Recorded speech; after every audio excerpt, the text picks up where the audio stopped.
ହଁ ମୁଁ ଆଦିବାସୀ। ଆଦିବାସୀ ହେଉଛି ମୋର ପରିଚୟ। ମୁଁ ଦଳିତ ଆପଣମାନଙ୍କ ଭାଷାରେ। କିନ୍ତୁ ମୋର ପୂର୍ବପୁରୁଷ ହିନ୍ଦୁ ଧର୍ମ ବା ସନାତନୀ କ'ଣ ଜାଣିନଥିଲେ। ମୋ ପୂର୍ବପୁରୁଷ ପ୍ରକୃତି ପୂଜକ ଥିଲେ। ଜଙ୍ଗଲ ପାହାଡ଼ ଝରଣା ଗଛ ଲତାକୁ ପୂଜା କରୁଥିଲେ। ତମେମାନେ ବାଧ୍ୟବାଧକତା କରିକି ଆମକୁ ହିନ୍ଦୁ ଧର୍ମ କରିଦିଅ ନା। ଏବେ ଯେଉଁ ଫିଲ୍ମ କାଢ଼ିଛ ଆପଣମାନେ ଏତେ ନଲେଜ ହେଇଯାଇଛି ଯେ ଆଦିବାସୀମାନେ ଜମି ବିକି ଦେଇକରି ବାଇବେଲ ଧରିଛନ୍ତି। କିଏ ସବୁ ଇନଫର୍ମେସନ୍ ଦେଉଛି ଆପଣମାନଙ୍କୁ? ଆପଣମାନେ ପ୍ରଥମେ ଜାଣିବା କଥା ଯେ କୌଣସି ଧର୍ମକୁ ସନାତନ ଧର୍ମର ଲୋକ କେବେ ବି କାହାକୁ ଡମିନେଟ୍ କରନ୍ତି ନାହିଁ, କାହାକୁ ଅଣଆଦର କରନ୍ତି ନାହିଁ, କାହାକୁ ଖରାପ ବ୍ୟବହାର କରନ୍ତି ନାହିଁ, ସମସ୍ତଙ୍କୁ ସମ୍ମାନ ସହିତ ସ୍ନେହରେ ରଖନ୍ତି। ତାକୁ ସନାତନ କୁହାଯାଏ। ଆପଣମାନେ ନିଜେ ତ ବୁଝିନାହାନ୍ତି ସନାତନ କାହାକୁ କୁହାଯାଏ ବା ସନାତନୀ ଧର୍ମର ଅର୍ଥ କ'ଣ। ଆପଣ ଫିଲ୍ମ ମାଧ୍ୟମରେ କ'ଣ ଦେଖାଉଛନ୍ତି? ଗୋଟେ ଧର୍ମକୁ ଡମିନେଟ୍ କରିଛନ୍ତି, ଗୋଟେ ଜାତିକୁ ଡମିନେଟ୍ କରିଛନ୍ତି। ଭାଇ ଆଉ କୌଣସି ସ୍କ୍ରିପ୍ଟ ମିଳୁନି?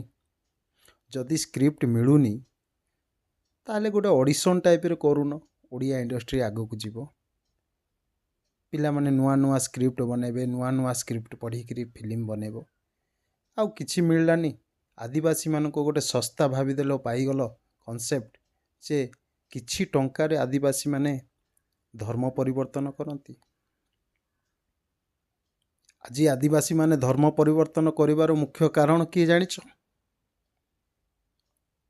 କିଛିଟା ଛୋଟ ବଡ଼ ଜାତି ଭେଦଭାଗ କରିଥିବା ମଣିଷ, ଏଇ ମଣିଷମାନେ ନିଜର ସ୍ୱାର୍ଥ ପାଇଁ, ଇନକମ୍ ପାଇଁ ଜଣକୁ ତଳି ତଳାନ୍ତ କରୁଥିବାର ପ୍ରବୃତ୍ତି ରଖିଥିବାର ଲୋକମାନଙ୍କ ପାଇଁ ଆଜି ଆଦିବାସୀମାନେ ଅନ୍ୟ ଧର୍ମର ଶରଣ ହେଇଛନ୍ତି। ସେଇ ଜିନିଷ ବୁଝିବା ଦରକାର।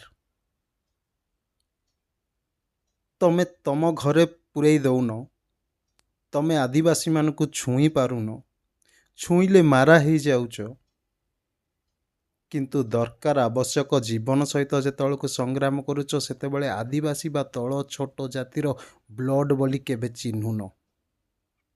ଏଇ ଚିନ୍ତାଧାରା ପାଇଁ ବୋଲି ସୁବିଧା ଥିଲାବେଳକୁ ଯେ ଏମାନଙ୍କୁ ଛୋଟ କରୁଛ, ଅସୁବିଧା ଥିଲାବେଳକୁ ଏମାନଙ୍କର ରକ୍ତରେ ନେଇକରି ତମେ ଜୀବନ ଜିଉଛ। ଏଇଟା କ'ଣ ସନାତନ ଧର୍ମର କାମ? ପ୍ରଭୁ ଶ୍ରୀରାମଚନ୍ଦ୍ରଙ୍କର ନାରା ନେଇକରି ପତାକା ଧଣ୍ଡା ଧରି ବୁଲୁଛ, କିନ୍ତୁ ପ୍ରଭୁ ଶ୍ରୀରାମଚନ୍ଦ୍ର ଦେଇଥିବା ବାର୍ତ୍ତା ଗୋଟେ ଆଦିବାସୀର ଅଇଁଠା ଖାଇଥିବା ଶ୍ରୀରାମଚନ୍ଦ୍ର କଥା ଭୁଲି ଯାଇଛ। ତମେ ଶ୍ରୀରାମଚନ୍ଦ୍ରଙ୍କର ଅନୁସରଣ କରୁଛ ନା ଶ୍ରୀରାମଚନ୍ଦ୍ରଙ୍କର ନାଁଟା ନେଇକରି ଶୋଷଣ ପାଇଁ ପ୍ରସ୍ତୁତ ହେଇଛ? ମାଣବସା ଗୁରୁବାର ଛୋଟବେଳୁ ମୁଁ ଶୁଣି ଆସିଛି। ତାର ଉଦ୍ଦେଶ୍ୟ କ'ଣ? ନାଇଁ, ତାର ଉଦ୍ଦେଶ୍ୟ ହେଉଛି ଯେ ସବୁ ଜାତି ସମାନ ବୋଲି ଭଗବାନ ମା ଲକ୍ଷ୍ମୀ କହିଛନ୍ତି, ଜଗନ୍ନାଥ ବି ଉଦାହରଣ ଦେଇଛନ୍ତି। କିନ୍ତୁ ଆଜି ପର୍ଯ୍ୟନ୍ତ ତାର ଉଦ୍ଦେଶ୍ୟ ଆପଣମାନେ ବୁଝିପାରିଲେ ନାହିଁ। ଏଇସବୁ ସିଷ୍ଟମ୍ ପାଇଁ, ଏଇସବୁ ବ୍ୟବସ୍ଥାକୁ ଅବ୍ୟବସ୍ଥା କରୁଥିବା କିଛି ଲୋକଙ୍କ ପାଇଁ ଆଜି ଅନ୍ୟ ଧର୍ମକୁ ଡାଇଭର୍ଟ ହେଉଛନ୍ତି। ନହେଲେ ସନାତନ ଧର୍ମର ଅର୍ଥ ଏହା ନୁହଁ। ସନାତନ ଧର୍ମ ବହୁତ ବଡ଼ ଧର୍ମ, ବହୁ ଚିରନ୍ତନ ଶାଶ୍ୱତ ଧର୍ମ। ଏଠି ସାରଥୀ ବାବା ଭଳିଆ ଶୁକ୍ରବାର ଦିନ ମଟନ ଖାଇକିରି ସୋମବାର ଦିନ ଶିବ ମନ୍ଦିର ଯିବା ସନାତନୀ ଧର୍ମ ତାକୁ କୁହାଯାଏନି ଆଜ୍ଞା।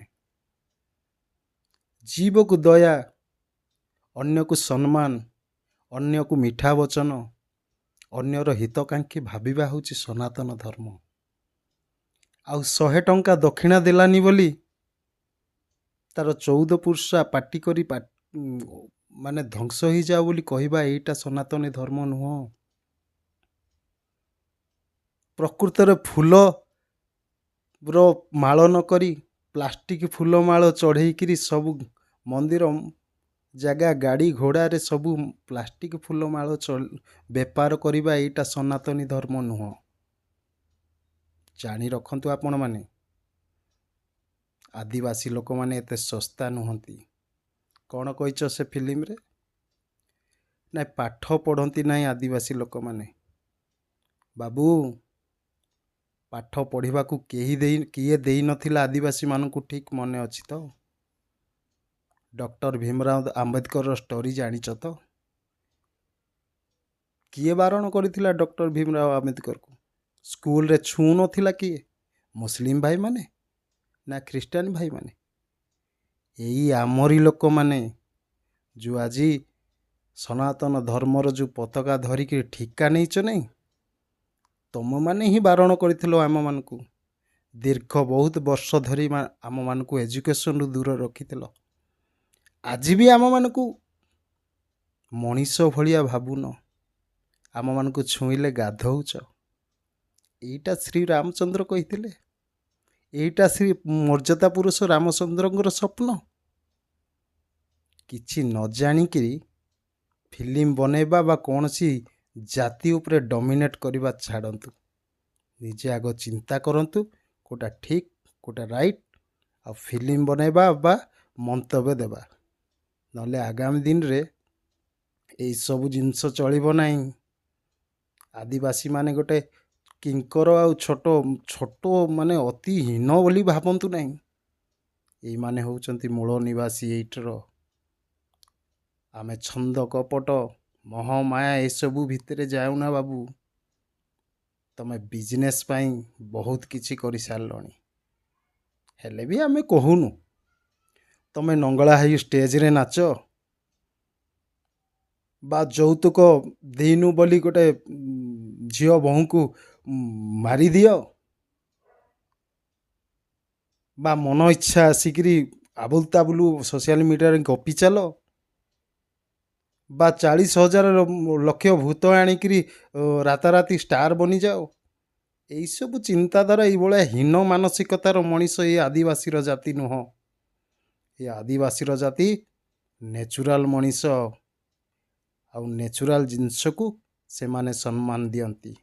ଏମାନେ ହେଉଛନ୍ତି ଜଙ୍ଗଲ ପାହାଡ଼ର ମଣିଷ, ଆଉ ଜଙ୍ଗଲ ପାହାଡ଼ ହେଉଛି ଏମାନଙ୍କର ପ୍ରଭୁ।